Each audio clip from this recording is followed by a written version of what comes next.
gathering of Arab and Islamic nations in Riyadh, Saudi Arabia, wrapped up with a strong message. The leaders strongly criticized Israel's actions in the Gaza Strip, denouncing their aggressive behavior. They expressed deep concern over the war crimes and brutal incidents carried out by the colonial occupation government against the Palestinian people in the occupied West Bank, including East Jerusalem. The summit's leaders made it clear that they wanted the aggression to stop immediately. They called for an immediate halt to the violence and demand that Israel put an end to its aggressive actions in these regions. The declaration strongly opposes labeling the ongoing conflict as a self-defense measure and rejects any attempts to justify it for any reason. Instead, the leaders emphasize the importance of ending the siege on Gaza.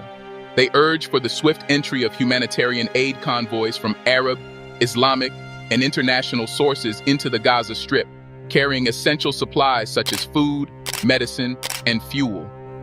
Furthermore, the issued statement advocates for the involvement of international organizations in facilitating this aid delivery process. It stresses the need to ensure the safety and protection of aid crews so they can carry out their responsibilities without hindrance. Additionally, the leaders call for substantial support for the United Nations Relief and Works Agency for Palestine Refugees, UNRWA, to address the humanitarian needs of the affected population.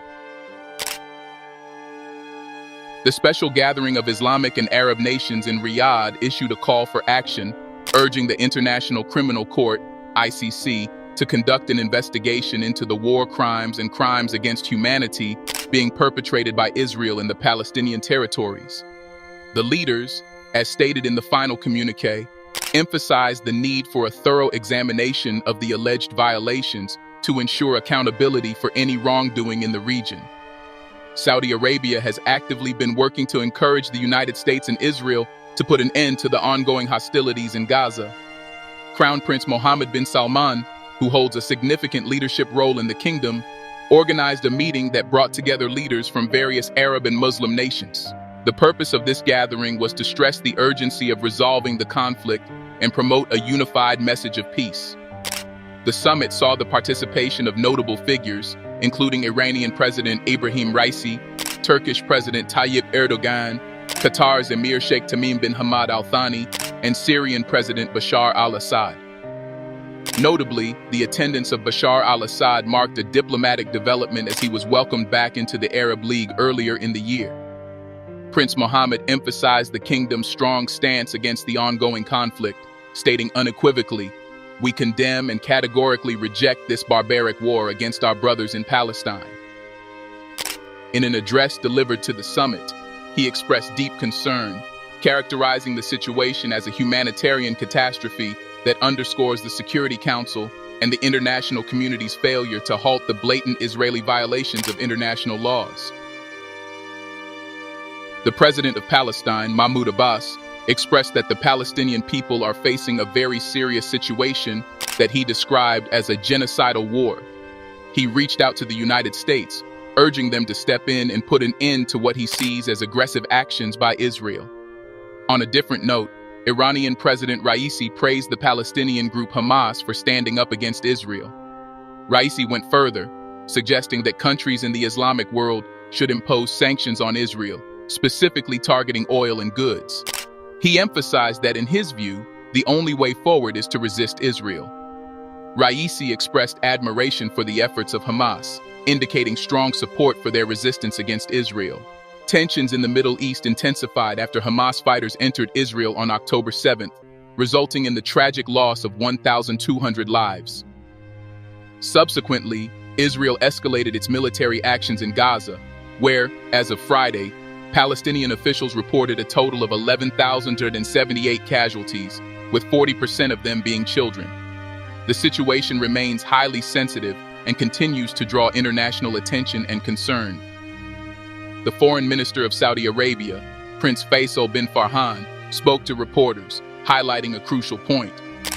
He emphasized that when it comes to discussing the future of Gaza, the primary focus should be on talking about an immediate ceasefire. In simpler terms, he stressed the importance of stopping the current fighting right away before engaging in any talks about what happens next. In a plot twist that caught many by surprise, The statement lays out a significant task for the Saudi Arabian foreign minister, who currently chairs both the Islamic and Arab summits. But that's not all. Joining forces with other influential figures, including the foreign ministers of Jordan, Egypt, Qatar, Turkey, Indonesia, Nigeria, and Palestine, along with any other interested nations, they're set to embark on a crucial international mission. Their mission? To intervene swiftly on behalf of a multitude of member states from the Organization of Islamic Cooperation, OIC, and the Arab League. Their collective goal is to put a halt to the ongoing conflict in Gaza, but it doesn't stop there. The directive includes applying diplomatic pressure and ensuring a genuine and meaningful political process is set in motion. The ultimate aim is to pave the way for lasting and comprehensive peace, adhering to internationally accepted guidelines. They further went on to issue a call to action, urging member states of the Organization of Islamic Cooperation, OIC, and the Arab League to employ a range of strategies. These include diplomatic, political, and legal channels to exert pressure on and deter the actions of the colonial occupation authorities. The emphasis is on mobilizing a collective effort to put a halt to the alleged crimes against humanity being committed. The statement issued makes a strong appeal to the member countries of the Organization of Islamic Cooperation, OIC, and the Arab League. It calls on them to use diplomatic, political, and legal tools to put pressure on the colonial occupation authorities. The aim is clear: to stop the crimes against humanity that are currently taking place. This call for action implies that member states should work together, using a range of strategies. This includes engaging in diplomatic discussions, employing political influence, and utilizing legal avenues to deter and ultimately put an end to the ongoing atrocities committed by the colonial occupation forces. The leaders emphasized the importance of urgently addressing these violations, indicating a united stance among member states to confront these injustices and safeguard the well-being of the affected people. In light of these grave crimes, it is an appeal for a coordinated and forceful reaction to protect international justice and human rights. According to some experts, the recent summit held in the Saudi capital, Riyadh, is seen as placing blame on the West, particularly the United States, for the challenges faced in the region. The leaders of 57 Arab and Muslim countries who gathered over the weekend are expressing concerns about what they perceive as hypocrisy, double standards, and a lack of understanding of the region on the part of Western nations.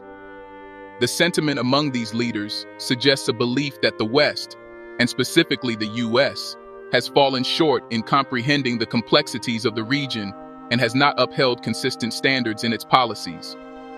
Accusations of hypocrisy and double standards point to a perceived inconsistency in Western approaches to issues affecting Arab and Muslim countries. This viewpoint presents a critical dynamic and urges the West to address the issues facing the region with greater sensitivity and empathy.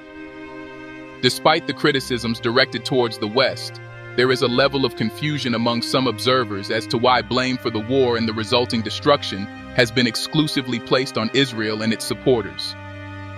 What's surprising to them is the absence of criticism directed at Hamas.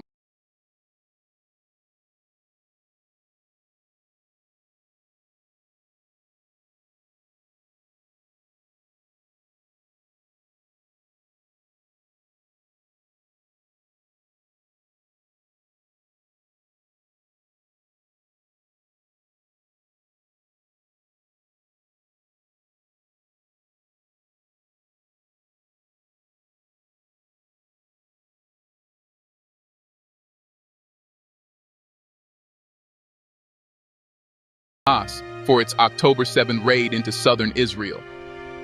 This raid resulted in the tragic loss of 200 lives and the abduction of around 240 people, ultimately triggering a significant military response. The main point here is that people are saying it feels like only Israel and its supporters are being blamed, and not much attention is given to criticizing or holding accountable the actions of Hamas. Even though both sides played a part in making things worse, it seems like the focus is more on one side, and that's what's making folks question if the blame is being fair and balanced. Some Arab countries, led by Algeria, are suggesting a big move, cutting off all diplomatic ties with Israel, according to Reuters. But there's a difference of opinion because other Arab nations, which already have ties with Israel, think it's important to keep talking to Netanyahu's government. So some want to completely break off, while others say, let's keep the lines of communication open. It shows how tricky diplomacy can be. Israel has also not been quiet on the matter. Speaking at a press conference in Tel Aviv, Israeli Prime Minister Benjamin Netanyahu sent a message to leaders in the Arab world, urging them to oppose Hamas. According to Netanyahu, Hamas has only brought hardship and violence to the Gaza Strip. He went on to describe Hamas as a crucial part of the larger network of terrorism led by Iran.